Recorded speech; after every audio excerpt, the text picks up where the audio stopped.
Hello mga golfers! Welcome sa Kuripot Golfers Japan. Ngayong araw na to ay espesyal kasi gagawa tayo ng sarili nating mini driver.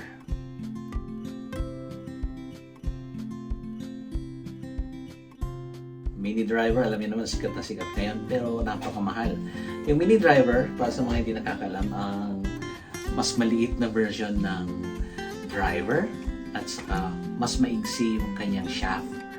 Ngayon, dahil kamahalan nga, naghanap tayo ng paraan kung paano tayo makakaranas ng paggamit ng mini driver.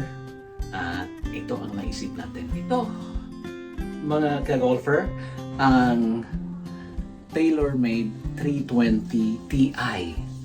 Ito ay ginawa noong siguro mga 20 years na, mahigit ang nakakalipas. Check natin mamaya.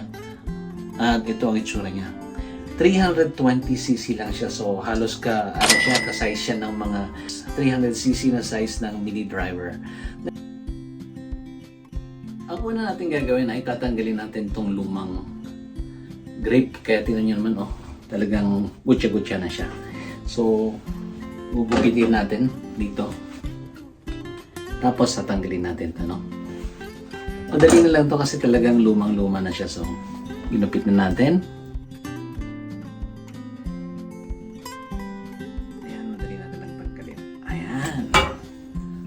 Tapos linisin na natin ito. Tanggalin natin yung lumang kanyang pandikit. Tapos puputulan natin siya. Ito lang ang kaibahan nito. Kasing haba rin siya ng normal na driver. Ito ay 45 inches. Sa lahat-lahat, mabawasan natin siya ng 1.5 para maging mini driver siya. So una natin ginawa ay minarkahan natin ng tape itong ating pagpuputulan para alam natin meron tayong guide at hindi siya kumawala. Pagkatapos tatanggalin na natin itong bahagi na to. 1.5 inch siya.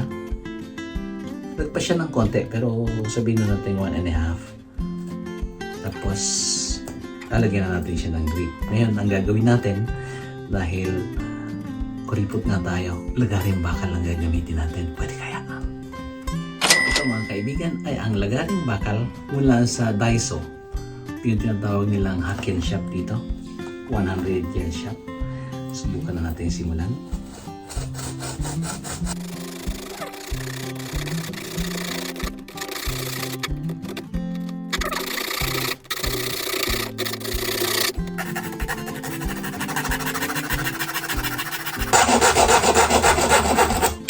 At ayun, naputol na. Ito yung tinanggal natin. And syempre, lilinisan natin ito. Tanggalin natin yung mga lumang pagkit niya. Ito may nakikita tayong, sabi niya, liquid label remover. Tingnan natin kung pwede siyang magamit.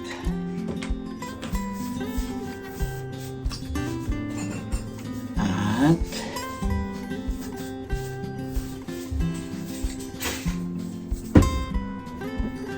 ayan, malinis na siya. Ready na siya. Ngayon na malinis na siya, ikakabit na natin yung double tape. Siya magdidikit at hahawak doon sa ating bagong ikakabit na grip.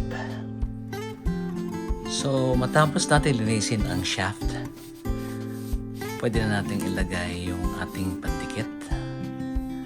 Ito yung double tape na galing sa Golf It. Didikit natin siya tapos ilalagay yung ating bagong grip. By the way, ito yung ilalagay nating grip. So ayan, magiging bago niyang grip. Let's go.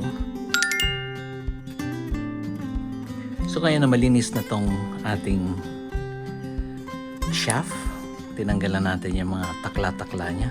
Ilalagay na natin ang double tape. Ito yung specialized na double tape mula sa Golf It. Ayan, ang brand niya. Ito ay para talaga sa pagkakabit ng bagong grip. At ididikit natin siya. Ayan. Pagkatapos natin madikit, syempre ayusin natin na mabuti para maganda yung kanyang dikit. Tapos puputulin natin sa dulo sa pamamagitan ng gunting. At yan yung unang step. Pagkatapos tiyakin na maikabit mabuti hanggang maaari wala yung crease o lukot. Tapos ikutin natin sa kabilang side naman. Ikakabit natin to. Nung una tayo magkabit nito, inikot-ikot natin na pero masyadong komplikado. So gawin natin ito ngayon, panibagong style. 2 guhit lang. So ngayon nakadikit na sa bahagi na to at doon sa kabila. Ready na siya. So ang susunod na step, kailangan nating tanggalin yung outer cover nito para lumitaw yung side niya na may pandikit. At yun yung side na didikit naman sa ating bagong grip. Ayan. So na-expose na yung pandikit niya. Sa kabila naman. Eto na. Ayan. Tanggal na siya. Ito yung tinatawag na grip solvent para pampadulas at maipasok natin mabuti at madali yung ating bagong grip. So spray lang natin siya dito.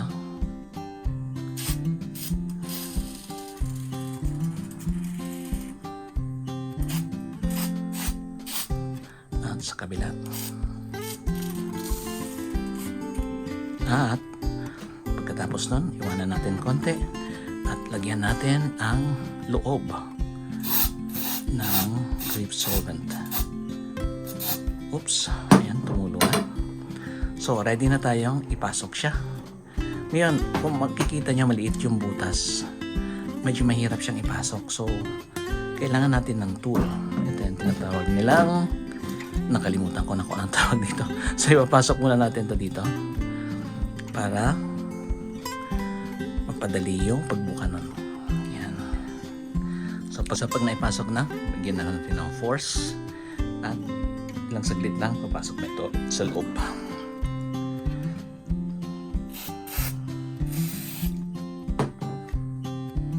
Ngayon na naipasok na natin mabuti. Habang hindi pa dumidikit ka, i-align natin sa tamang guhit dito. So, iikutin mo lang siya, ganon, unti-unti. Kasi, hindi pa nagtutuyo yung solvent niya sa loob. Kapag natuyo na, medyo mahihirapan ka ng ikot. So, ngayon, madali lang siyang ikot. So, ito yung tutok niya doon sa anggulo papunta doon sa pagliko ng head. Ayan.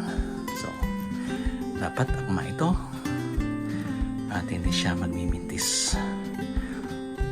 So, tama lang dapat. At yun yung arrow. Nakikita niyo yung arrow. Yun ang susundan mo. At ayan. Meron na tayong bagong DIY na mini driver. So, patutuyuin natin ito ng 24 hours. Tapos, pwede na natin gamitin bukas. So, in comparison, ito yung ating driver, TaylorMade M6. At ito naman yung ating bagong gawang mini driver. So, ang height niya, natitiyan mo. Tataas natin ng ganyan. Ganyan ang diferensya nila. Ayan. Pag nakalagay sila sa floor, ayan. So, mas mababa siya ng 1.5 inch. O mas maigsi ng 1.5 inch. Ngayon, ang natitira na lang natin gagawin ay tetestingin natin to sa golf course kung okay ba siya, yung ating mini driver. Alam mo, kung magagawa lang natin to, naaabot siya ng 200 yards, malaking tulong na yan. Tapos ito kasi umaabot ng 280 yards sa palo natin. Ito naman ay kung 200 lang siya, maganda na siya. Lalo na sa masisikip na golf course o mga masisikip na mga fairway. mas madali yung control nito. Yun ang ating, at least theoretically. Ito ang test ng ginawa nating mini driver. Ready na siya. Tingnan natin kung uubra siya. Medyo nanibago tayo ng konti sa igsi ng shaft ng mini driver na gawa natin.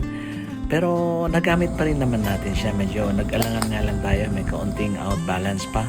Pero kahit papano nanalo tayo ng isang stroke sa ating kalaban.